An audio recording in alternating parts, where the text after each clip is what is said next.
Hello, good morning to all.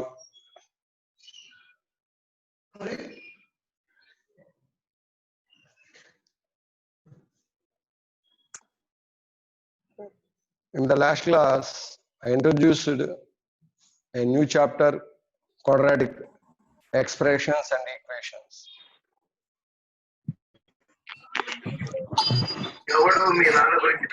I'll give a introduction.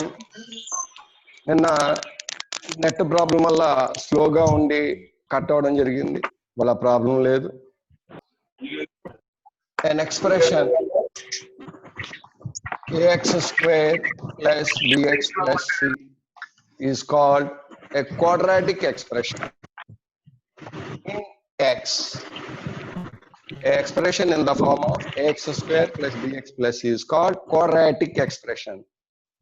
Because this is a second degree expression, it is called a quadratic expression. It is also called second degree expression, where a, b, c are real numbers or complex numbers. Here, a should not be equal to 0. A should not be equal to 0. If a equal to 0, it will be a linear expression. It is not a quadratic expression. So, x square plus bx plus is called a quadratic expression. We can take so many examples. 2x square plus 3x minus 4 is one quadratic expression. 3x square minus 5x plus 6 is another quadratic expression. But here, a, b, c are real numbers or complex numbers. A should not be equal to 0, and a is called quotient of x square, b is called quotient of x, c is called constant of.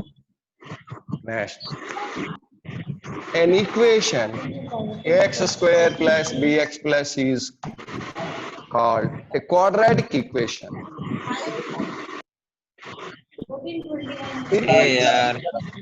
A is called again quotient of x square, b is called quotient of x, c is called constant of.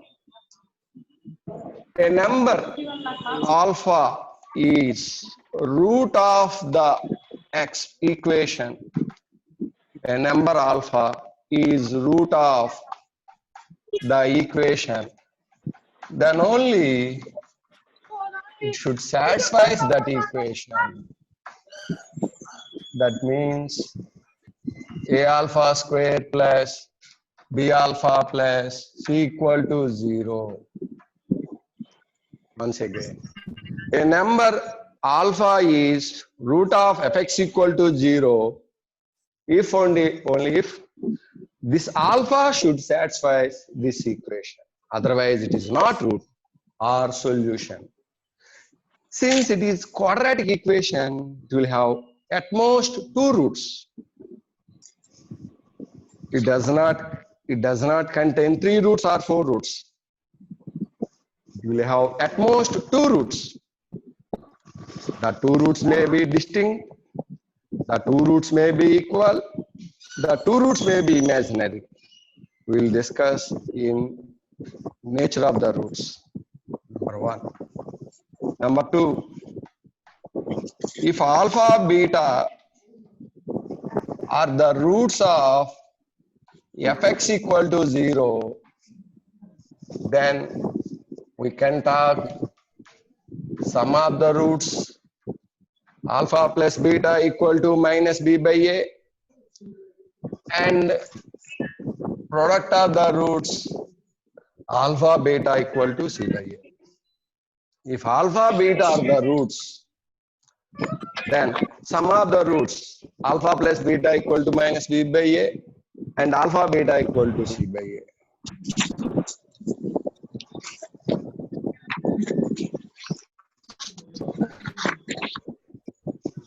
The equation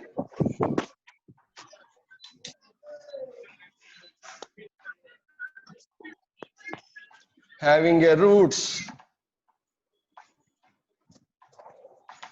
alpha and beta is x minus alpha into x minus beta equal to 0.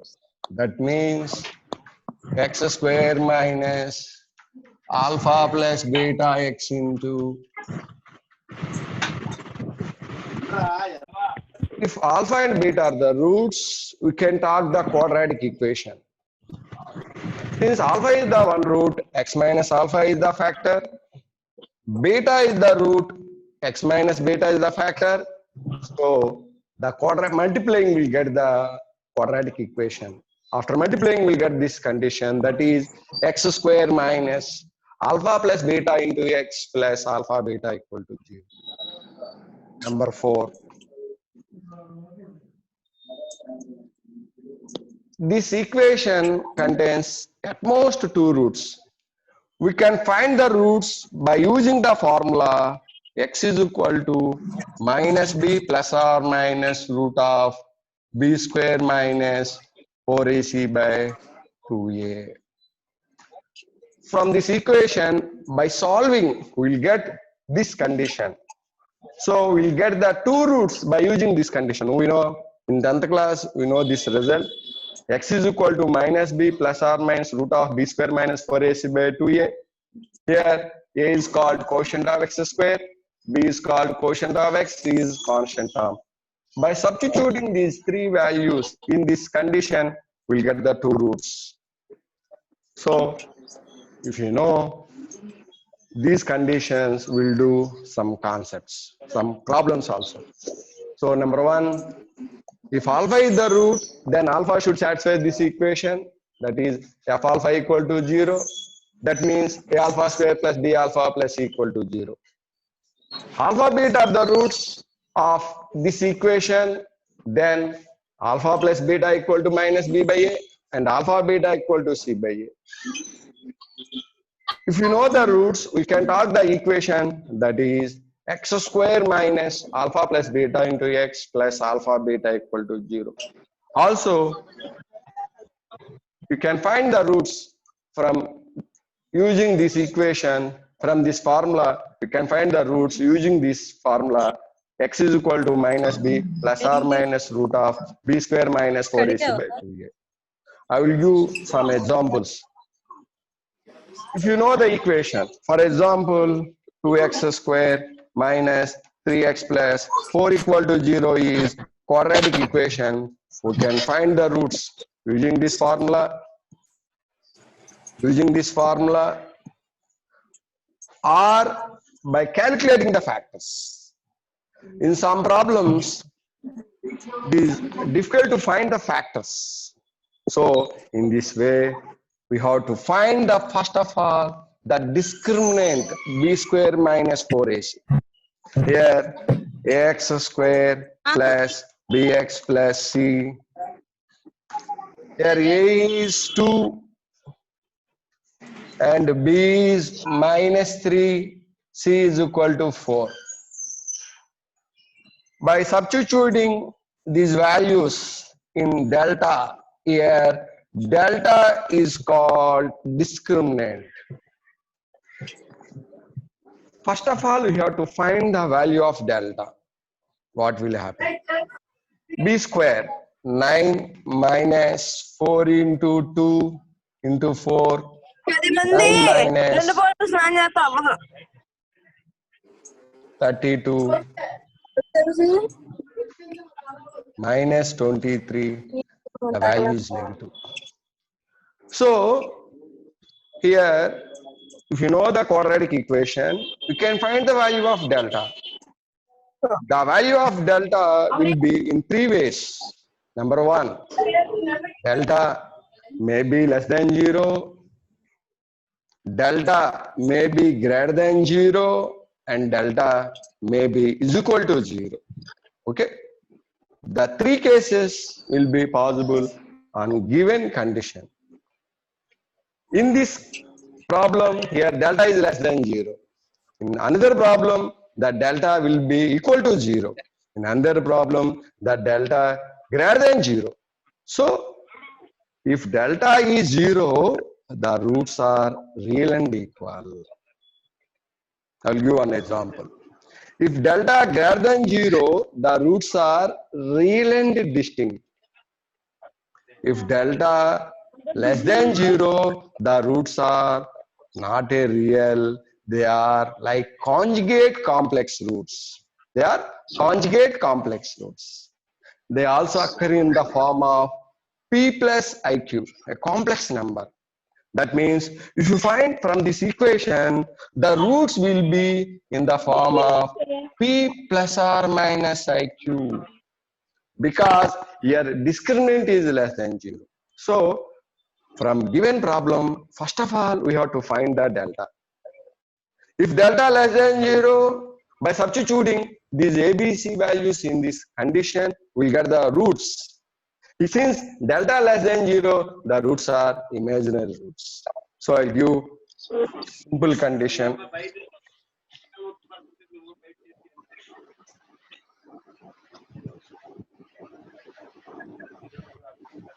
For fx is equal to ax square plus bx plus equal to 0. Number 1, delta b square minus 4ac equal to 0. The roots are real and equal.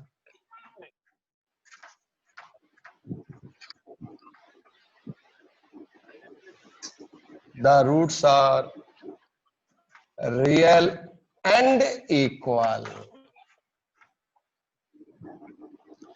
Number 2, if delta greater than 0, the roots are real and distinct.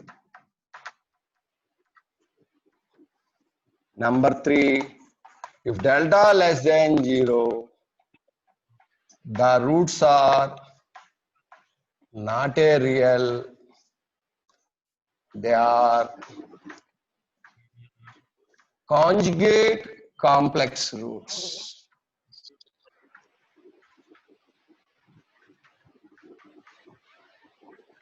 They are also called imaginary roots.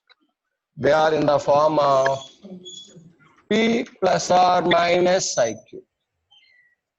Again, for the equation fx is equal to x square plus bx plus equal to 0. If delta, number 1, if delta is equal to 0, the roots are real and equal. If delta greater than 0, the roots are real and distinct. And delta less than 0, the roots are not a real, that is, they are imaginary roots. They are imaginary roots. So we'll do, by giving examples, we'll do 3 problems. Suppose when one problem delta is 0, we can find the roots. Their roots are equal, very clear. For example, x square minus 4x plus 4 equal to 0. Here a is 1, b is minus 4, c is 4, delta is equal to b square minus 4ac, 16 minus 16 equal to 0. Here we can find the formula. From the formula, minus b plus r minus root of b square minus 4ac by 2a minus b plus or minus 0 by 2a. So we'll get both roots are minus b by 2a. Minus b, this is 4, 2a is 2. So in the roots are 2 comma 2. So we can write directly. If you find delta, we can say the formula, both roots are minus b by 2a. Here delta is 0. In the same way, if delta greater than 0, the roots are real and distinct. If delta less than 0, the roots are non-real. That means they are imaginary roots. Imaginary roots. They are occurring conjugate complex roots. That is, they are in the form of p plus iq. Here A, B, C are real numbers.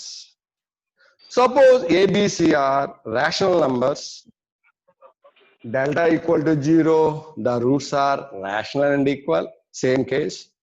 But here two cases are possible. If A, B, C are rationals, the two cases are possible. Suppose delta greater than 0, the number is maybe perfect square or may not be perfect square. Perfect square means it is like 1, 4, 9, 16, 25. All those numbers are perfect squares. Not a perfect square means other than those numbers like 2, 3, 5, 7. If delta is greater than 0 is perfect square, the roots are rational and distinct. If delta greater than 0 not a perfect square, the roots are rational but they occur in irrational roots. They are in the form of p plus or minus root q. They are irrational roots. And here also same condition. If delta less than 0, the roots are non-real, non-rational. Simply they are imaginary roots. So delta less than 0 is same in both conditions. But simply if you remember these three conditions, here the two conditions are possible. One case is perfect square, another case is not a perfect square. So these three conditions using we can talk the nature of the roots. I will give in notes, just we are giving introduction. So first of all, we learn these concepts. Next day, I'll give problems in this. First case, I'll give already ఇచ్చాను. Second కేసులో ఇంకోటి ఈ problem సంబంధించి చేద్దాం, లేదా third case ఇంకో problem సంబంధించి చేద్దాం. నోట్స్ కూడా నేను ఇస్తాను. ఆ నోట్స్ వాట్సాప్ లో పెడతాం. ముందు ఆ డెఫినేషన్ సంబంధించిన నోట్స్ నోట్ చేసుకోండి. ఆ నోట్ చేసుకున్న తర్వాత మన ప్రాబ్లమ్స్ నెక్స్ట్ క్లాస్ లో కంటిన్యూ. Thank you.